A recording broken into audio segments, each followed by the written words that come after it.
Euzu billahi mineşşeytanirracim. Bismillahirrahmanirrahim. Elhamdülillah ve salatu ve selamu ala Resulillah. Değerli arkadaşlar, Hazreti Ali'den Hikmet Parıltıları kitabımızdan okumalarımızın 15.sini gerçekleştirmek üzere birlikteyiz. Takip ettiğimiz kitap 2006 yılında Sebat Yayınları'nda neşredilmiş, piyasada mevcudu bulunmayan, baskısı tükenmiş bir kitabımız. İçeriğini çok faydalı gördüğümden sizlerle paylaşmak istedim. Bu kitap Hazreti Ali Efendimizin 274 vecizesinden meydana gelmektedir. Bu vecizelerin tercümesi ve açıklamasını içeriyor. 45. vecizede kalmıştık. Diyor ki Hazreti Ali Efendimiz, Celisul hayri ganimetun. İyi arkadaş fırsat ve ganimettir. İyi arkadaş fırsat ve ganimettir. Açıklama, iyi dost, hayırlı arkadaş herkese nasip olmaz ve her zaman ele geçmez bir nimettir. Onların varlığını cana minnet bilmeli, değerlerini takdir etmeli, gönüllerini hoş tutmaya, incitip kaçırmamaya özen göstermeliyiz.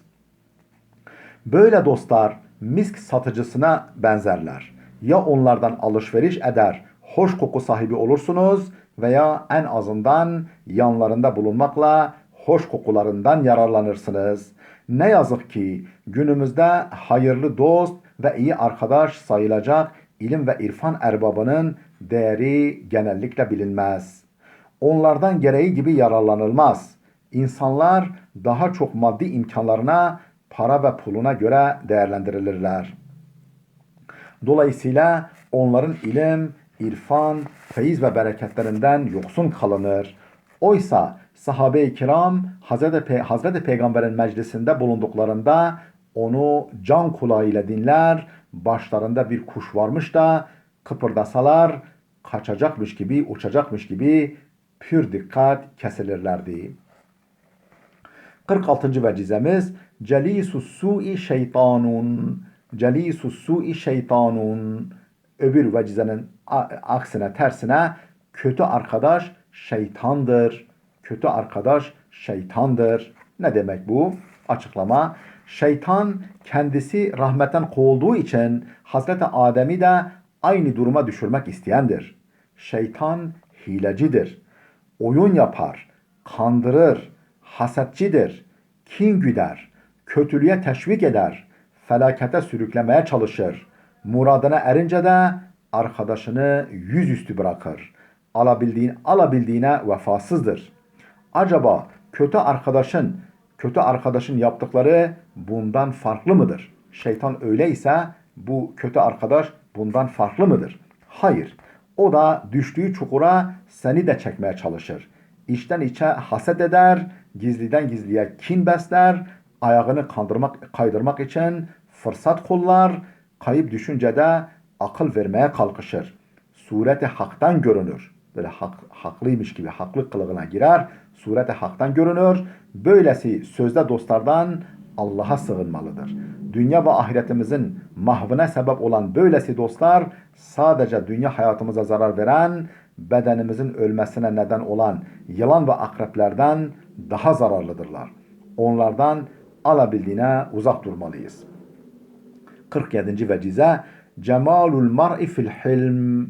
Cemalul mar'i fil hilm. Kişinin güzelliği hilim sahibi oluşundadır.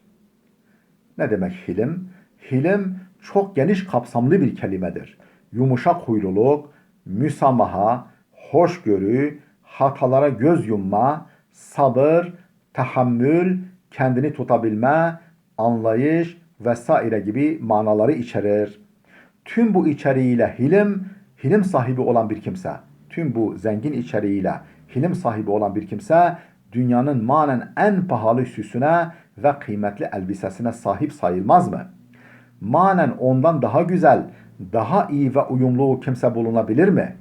Hilim özünde bir kemaldir. Hilim özünde bir kemaldir.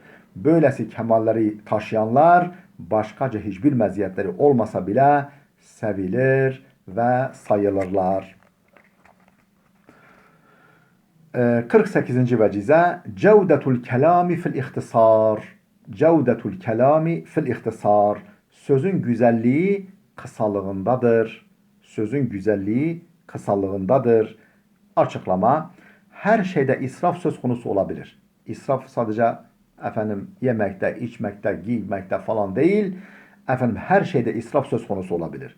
İsrafın belki de en kötüsü israf-ı kelam. Yani söz israfıdır. Sözcük ve cümlelerimiz tıpatıp manaya uygun olarak biçilmeli. Sözcük ve cümlelerimiz tıpatıp manaya uygun olarak biçilmeli. Mahir bir terzinin elinden çıkmış güzel bir elbise gibi üzerine tamı tamına oturmalıdır. Yani lafzımız, cümlelerimiz mananın üzerine böyle çok güzel biçilmiş, dikilmiş bir elbise gibi tam olarak oturmalıdır. Haliyle bunun ölçüsü de muhatabın zeka ve anlayış seviyesidir. Bunun ölçüsü ne?